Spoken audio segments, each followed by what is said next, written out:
Hi everyone, thank you for joining us today, where we're going to be exploring this topic. Is our educational system broken and is something that needs to be fixed? As part of our series, A Journey to Confidence. I've chosen this topic today because in my line of work, when you speak to parents, there seem to be the same pattern of behavior that's been identified within school.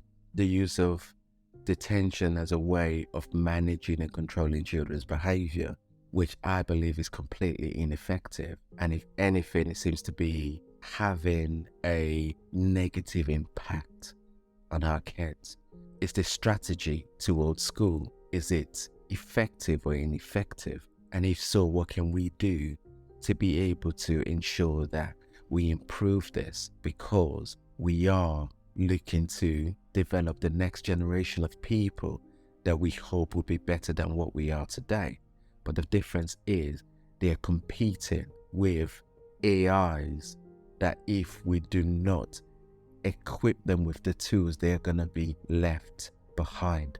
I'd like to say that discipline, structure and routine is important in a child's life because this helps to ensure that they go through those developmental stages, knowing what to expect and knowing how to navigate those paths safely. But how do we implement those disciplines without breaking these children? We've already identified that the use of physical violence, such as the cane, the rod, slaps, like we were exposed to back in the 80s, 70s, 60s, and before all that, is ineffective because of the emotional scars, physical trauma that this causes to us even till this day.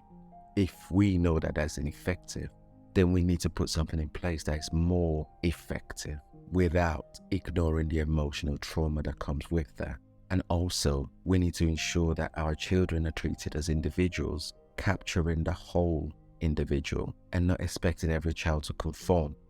And where we've identified a child as different to their peers, we need to ensure that we implement a strategy that fits in with that very child. I accept that the next argument is going to be that we've only got X amount of teachers to be able to manage X amount of children. Whilst I appreciate that, are we saying that due to a lack of resources, the children need to suffer? Is it the fault of the children that there is a lack of resources? And where there is a lack, who is responsible for challenging and ensuring that more resources are provided to be able to meet the needs of our children? If we are going to take a stand against the government, then we need to do that. If we are not, then we need to ensure that we become more creative in the way that we approach education and not be caught up in this idea of wanting to manage behaviors by using more restrictive methods that would have the negative implications, which then means that the child is left feeling inadequate, feeling useless, feeling unwanted, feeling rejected. And as a result of this, there seem to be children not wanting to learn because that's what happens, where the parent is doing everything possible to ensure that the child engages in education, only to get there and the educational system is unable to meet that child's needs. The school is failing that child and something needs to be done about that. And as a parent, we need to be able to challenge that school and not just accept that because it's not good enough. And if the school believe that they're not able to provide that service because they haven't got the resources, then they need to be challenging whoever is responsible. We're only going to be able to achieve this change by challenging each other, just like our children are going to be challenging us. The idea of competition for resources, whilst I don't fully agree with it, I completely appreciate that we can only use what we've got.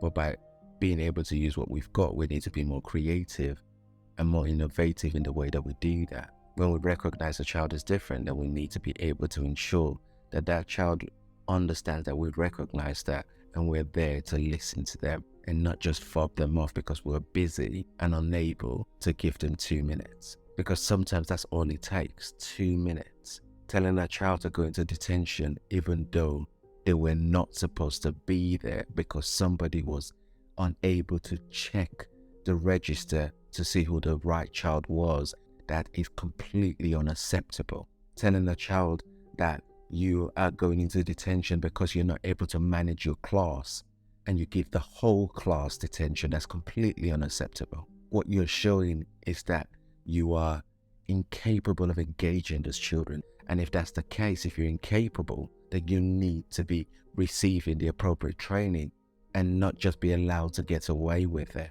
because that has been seen time and time again. Where things go wrong is the children that suffer.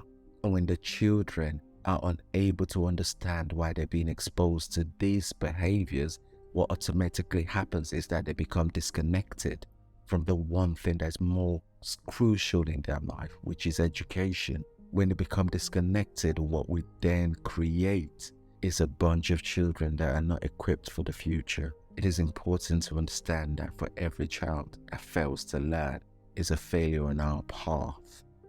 As adults, as teachers, as parents, the use of detention and any other form of behavioral management technique has its place.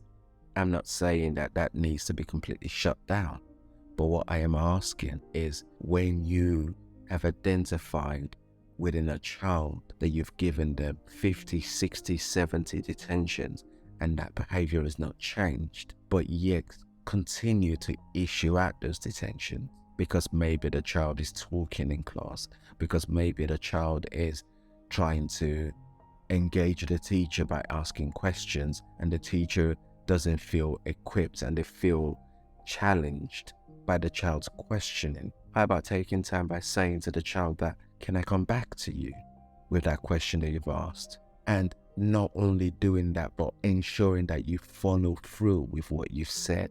How about taking time to sit with these children and try to understand what it is that is causing them to want to engage in the way that they are engaging in class? How about having a system that allows for children to be themselves with these creativities and ideas and individuality that they bring with themselves? How about looking to harness those behaviors, tailoring it to be more productive? All of this needs time, tools, and resources. Completely appreciate that. But should our children suffer due to a lack of resources? I ask again, is our educational system broken? And if that's the case, are we doing a disservice to our children? I hope that you find this content useful, and please engage in the comment section below. Provide your thoughts, experiences, and ideas of how we can all grow together. Until next time, you stay safe and look after yourself. Cheers, bye for now.